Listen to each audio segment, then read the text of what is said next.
profesionales, a formadores de intérpretes y, por supuesto, al alumnado, al cual agradezco muchísimo su presencia aquí. No quiero acabar este turno de agradecimiento sin expresar mi enorme gratitud a la decana de la Facultad de Filología y Traducción por poner la Facultad a nuestra disposición, al Consejo Social de la Universidad de Vigo, que ha financiado y ha puesto los medios materiales y económicos para poder celebrar este taller, a las alumnas de cuarto de Traducción e Interpretación vestidas de morado, es que al principio iba a ser naranja la camiseta, vestidas de morado, que nos han ayudado a organizar todo este taller y mañana el congreso, y también al comité organizador del congreso, específicamente a sus miembros Dora Fernández, Óscar Ferreiro, Kathleen Goetz y Ana Luna. El taller de hoy, como sabéis, está dividido en dos partes totalmente diferentes, y dos partes que complementan la formación que se ofrece en las universidades y que ninguna universidad ofrece, digamos, estos dos módulos que vamos a tener hoy aquí. La primera parte, titulada Una voz para la sin voz, técnicas para interpretar el trauma en los servicios de atención a víctimas de violencia de género, será impartida por la experta internacional en formación de intérpretes, Marjory Bancroft, recién llegada de Estados Unidos, y voy a pedirles un aplauso para Marjory.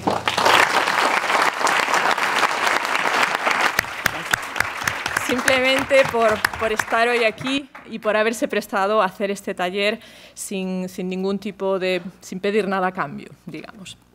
La otra parte del taller será impartida por Marlene Fernández, de la Universidad de La Laguna, Dora Murgu, de la empresa Interpret Solutions, y Sandra Jiménez, que nos acompaña en la mesa, también de la empresa Interpret Solutions.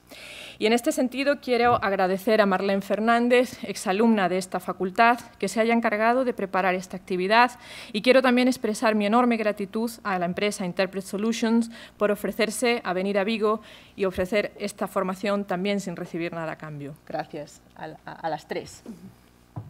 Considero que este taller, como he dicho antes, ofrece dos módulos que complementan la formación que damos en la universidad y que en ningún momento se aborda lo que se va a abordar hoy. Por un lado, la gestión del trauma en la formación de los intérpretes, y la segunda parte, la interpretación telefónica. Voy a presentar ya sin más dilación y muy deprisa a Marjory Bancroft porque no quiero robarle tiempo. Marjory es directora de la entidad estadounidense sin ánimo de lucro The Voice of Love, que proporciona interpretación a supervivientes de tortura, trauma de guerra y violencia sexual.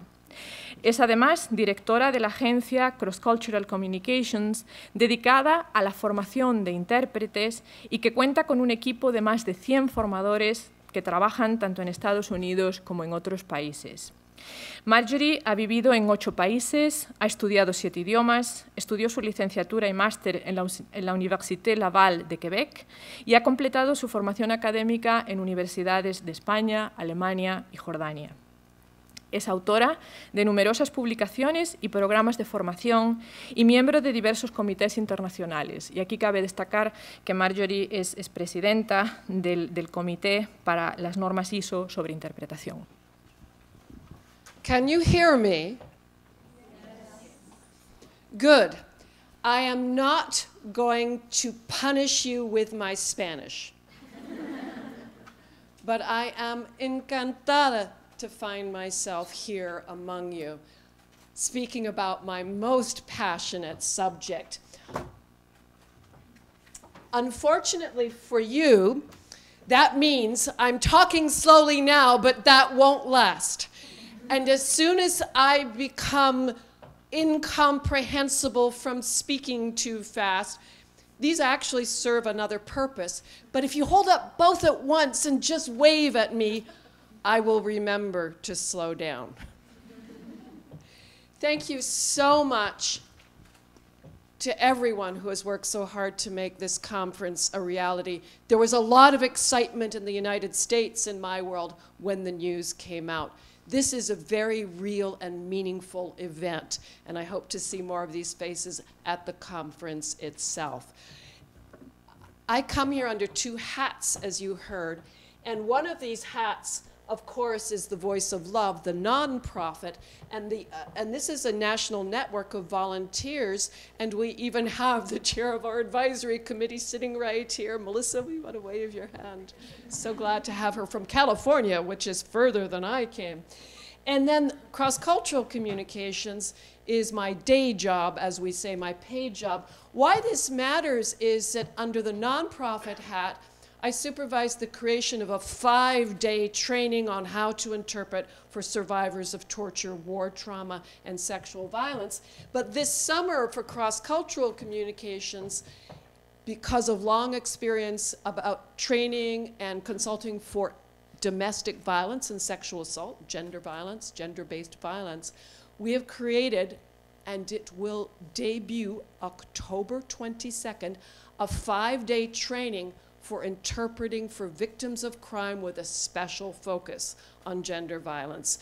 So I am thrilled to pass on, in 2 hours, the Reader's Digest version, as we say in the United States, of all this knowledge. So please fasten your seatbelts. We're going to be looking at 4 major strategies with lots of details, of course, about things that you can do if and when you go out, as you seem interested in doing, to interpret for these services, gender-based violence services, and what you can do to protect yourselves, which, as you will see, is extraordinarily important.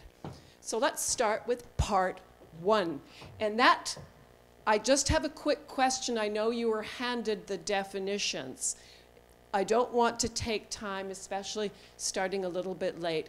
But if you have any questions about this or anything else, I do understand Spanish quite well, so don't feel you have to shout out in English.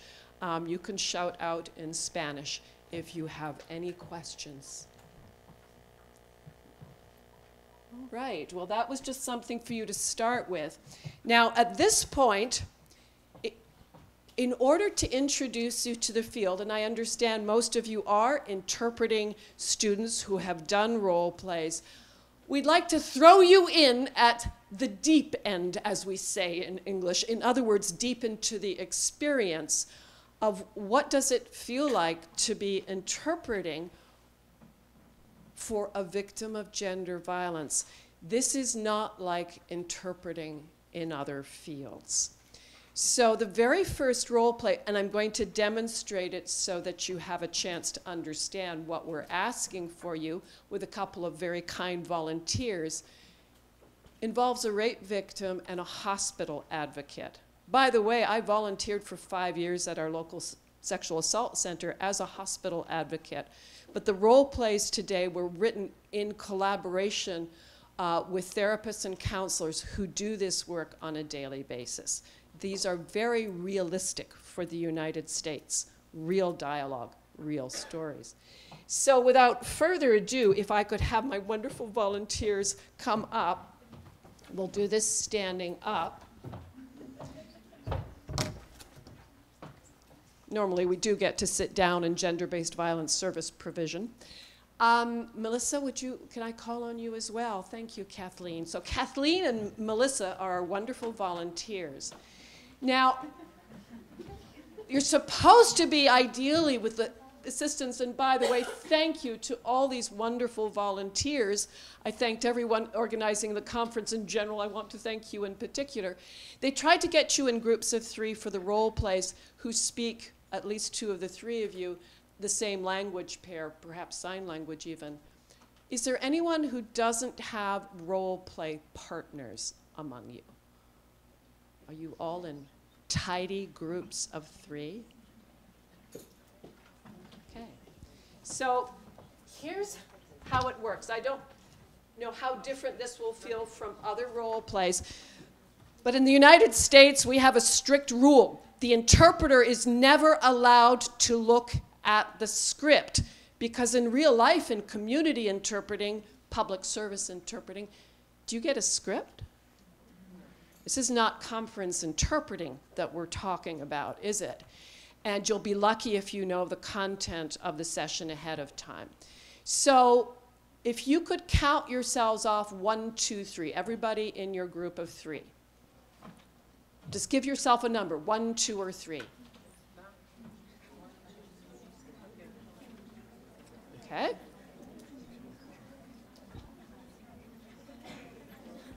And this may be awkward, and you can feel free to move or change seats.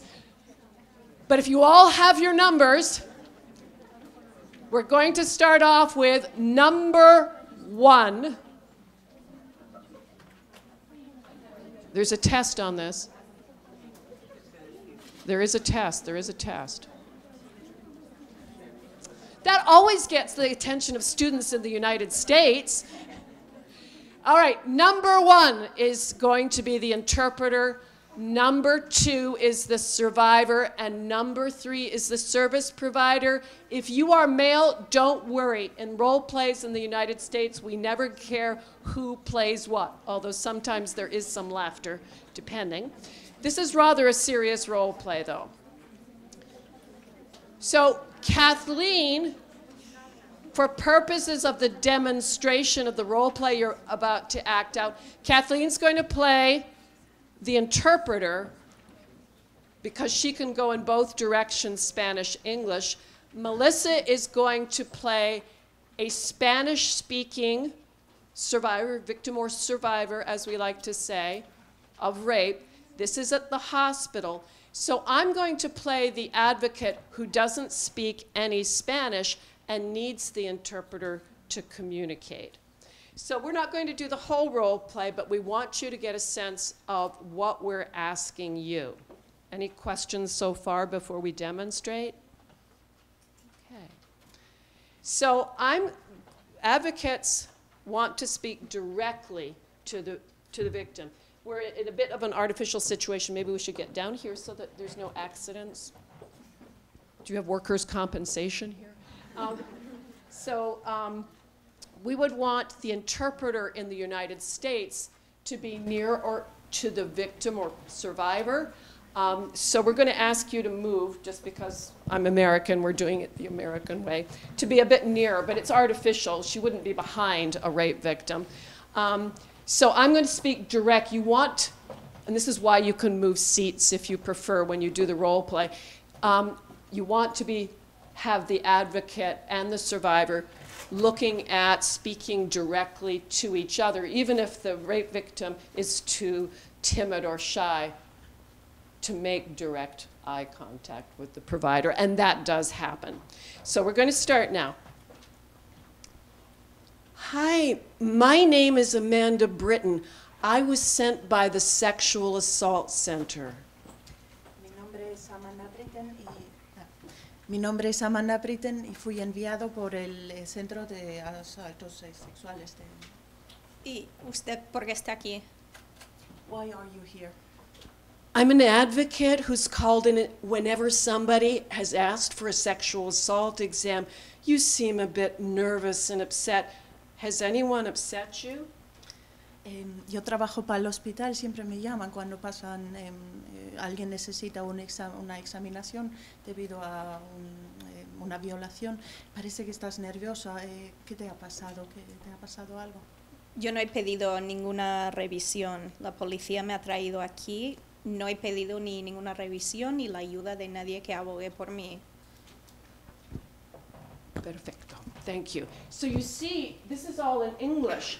But what the victim is doing is sight translating the text into the other language, which in this case was Spanish. And you could have Mandarin Spanish, and then both the provider and the interpreter, the provider and the victim might be sight translating. But the interpreter would not be looking at the script. That would be number 1. Number 2 plays who? The survivor, and therefore number 3 is the advocate. So now that you understand, can we plunge you in? Can you begin the role play, or do you have any questions? Okay. Then go. 1, 2, 3.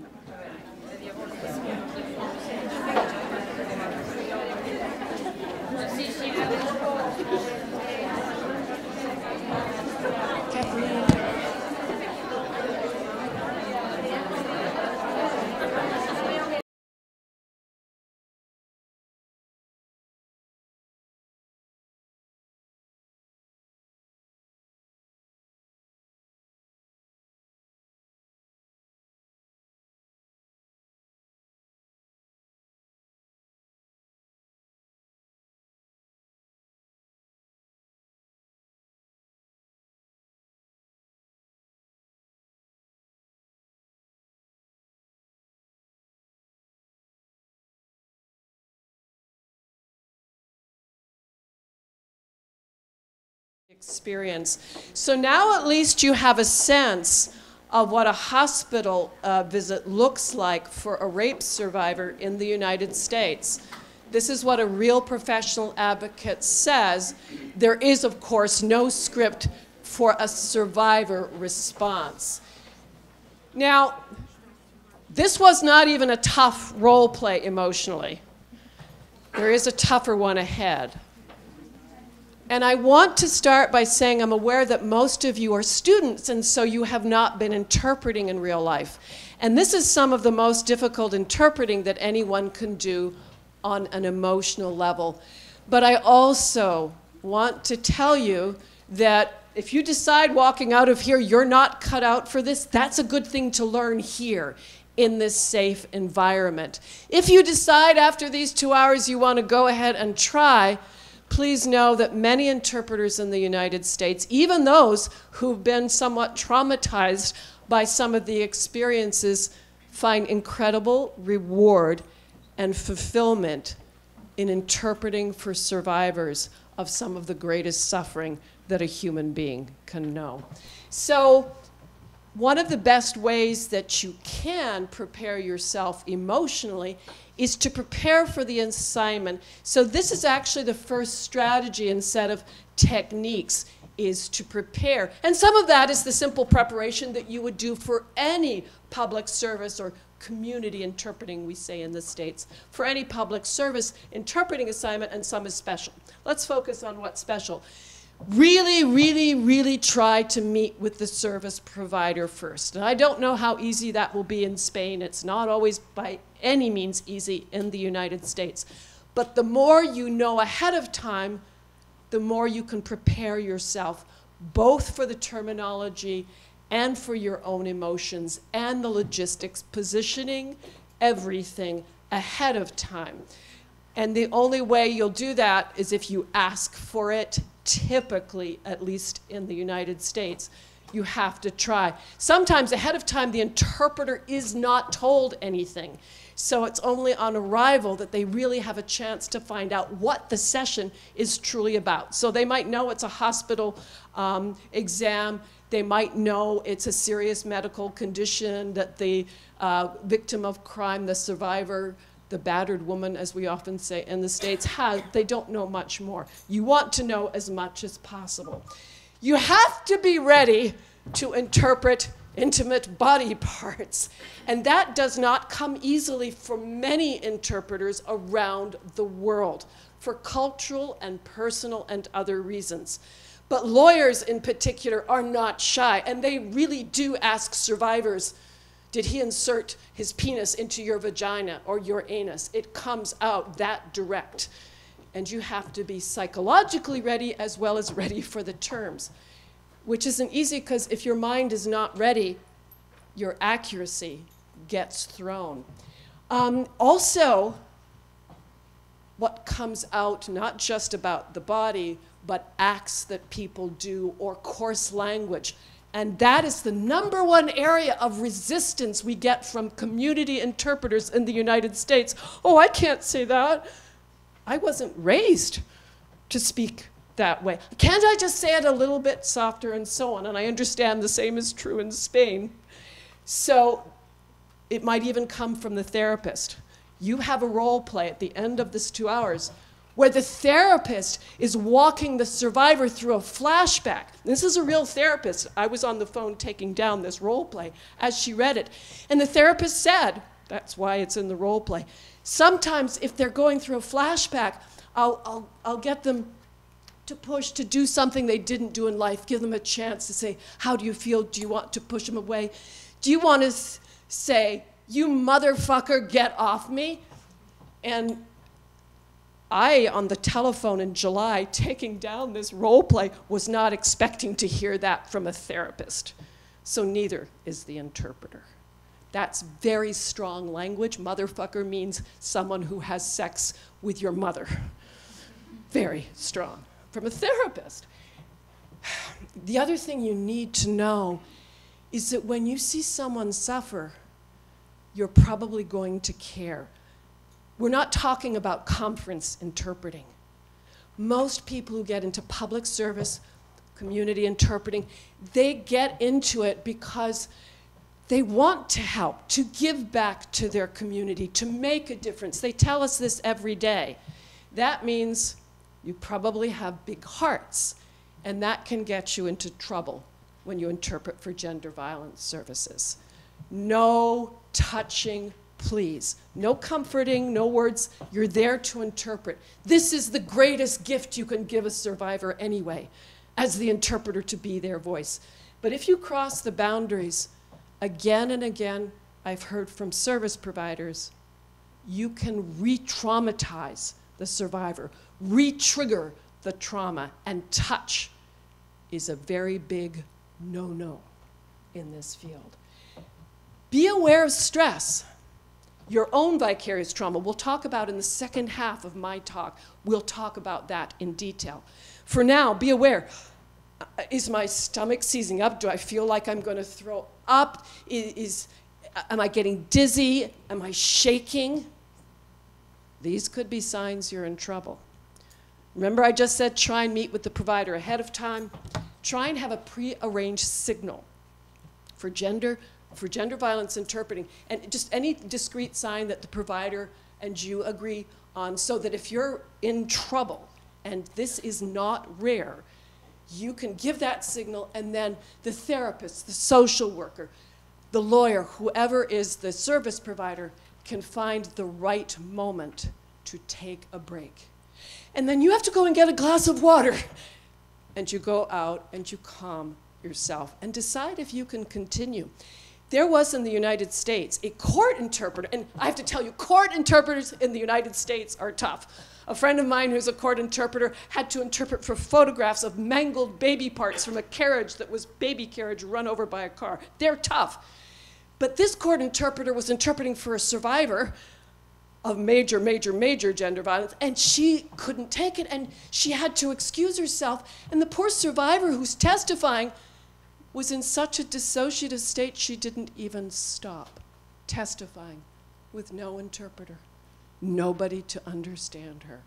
So be aware of your own feelings when you interpret, and have that distress signal in place, but also a plan for your self-care, a plan that we will talk about. Second set of strategies. This is the list. We'll go over them one by one. Confidentiality, that delicate balancing act of compassion and professionalism, using your introduction, which is very important. We'll have you practice that. Note-taking and nonverbal signs of judgment. Let's go through them one by one. Okay, you're the interpreter. It's not your job to comfort, as we said. It's not your job to make them feel better. Let the service provider handle everything. But you don't want to be cold. That can also be re-traumatizing for the survivor. How do you balance that delicately? That balancing act is compassion and professionalism. But it's really quite simple. All your body language, even as you do your introduction, when you can smile, smiling is a cultural universal, your body language can show that you care, even if you're there to interpret. Survivors have radar sensitivity. They can feel if you mean it. And that's really all you have to do, is care and be warm and professional, and they will read you like a book. So it's easier than you might think, at least, if not at first, soon enough. Confidentiality, again and again in needs assessment for both the projects I mentioned. We heard about the fears of confidentiality, especially the smaller language groups, the smaller cultural communities. So you can emphasize the strictness of it. Quick story, when I was a hospital rape victim advocate, I would meet the survivor at the hospital. Once I got a Korean victim. She was the only one at the hospital in my 5 years volunteering who wouldn't speak to me. Turned out she was the 4th Korean victim of a Korean serial rapist. They caught him on the other side of the country from my state, Maryland. They caught him in San Francisco, brought him back to trial. 2 of the 4 victims, in spite of the cultural stigma I was told they felt, they agreed to testify. but one saw her interpreter the day of court, turned around, and walked away. They had to schedule another hearing. They had to reschedule for a different interpreter. Why? Why do you think?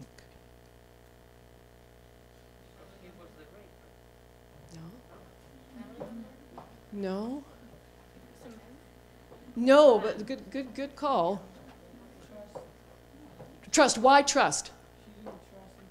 What? Yes. Why did she not trust the interpreter? She knew the interpreter. Great job.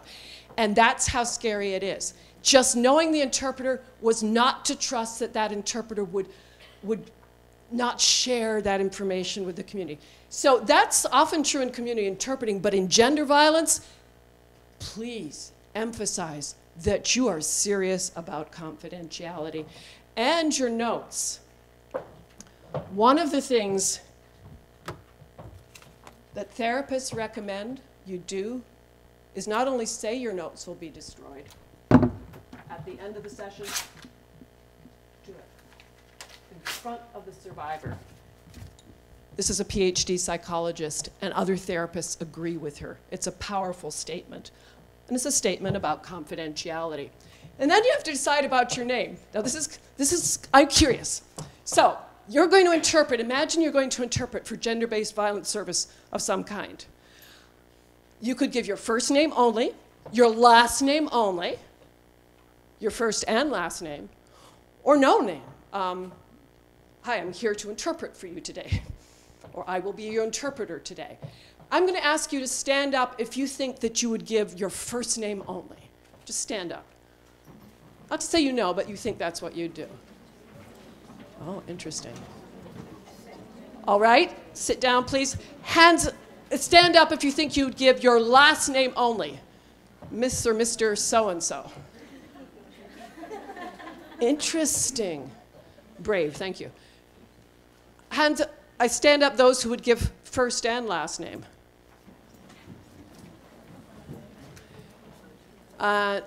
Thank you, sit down. And then stand up those who would not give any name at all. It's just, hi, I'm your interpreter.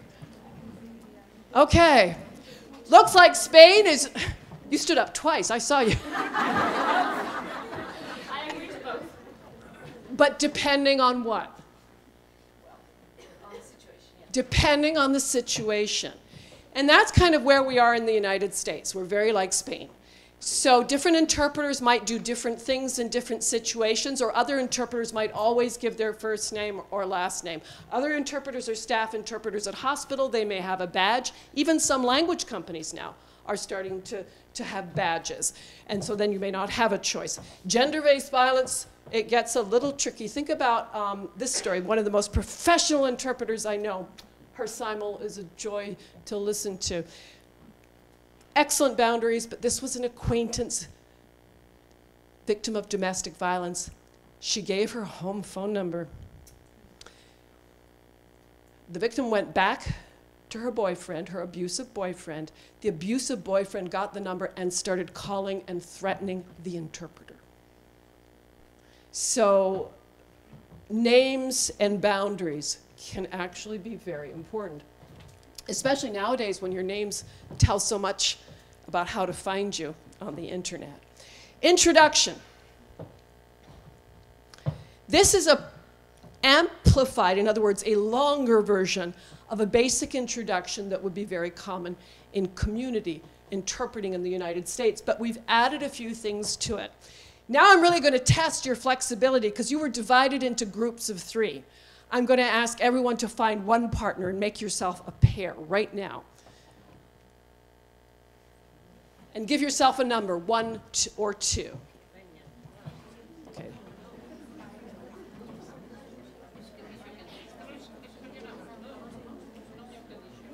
Okay. And if there's 3, then you just have to be really quick. Okay. I'm going to now read this out loud, and then I will ask you all to stand up. So this is a sample introduction that was created for survivors of extreme trauma if you are the interpreter. Hello, my name is, whatever you decide, We're not telling you. And I will be interpreting for you today. Everything I interpret is kept strictly confidential. We emphasize that. I'm going to interpret everything you say or sign if you're a sign language interpreter. I may write a few things. We emphasize this because note-taking is scary for so many survivors of extreme trauma, especially if they're refugees or asylum seekers, by the way. I may write a few things to help me interpret accurately, but I'll destroy my notes before I leave. If you can, please speak slowly and pause often so that I can interpret. And then, if you don't understand anything, please ask. Do you have any questions? Be careful of the last one. If it's a question about interpreting, you can answer. If it's any other kind of question, interpret the question. Let the provider or the survivor answer. But it is important for this kind of interpreting. Any questions about the introduction?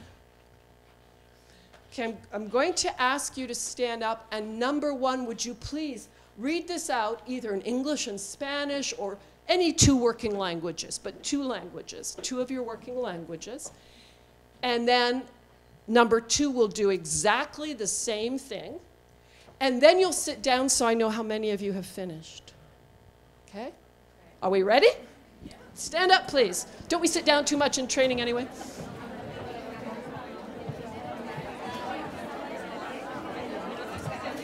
Thank you. I should have thought of that ahead of time.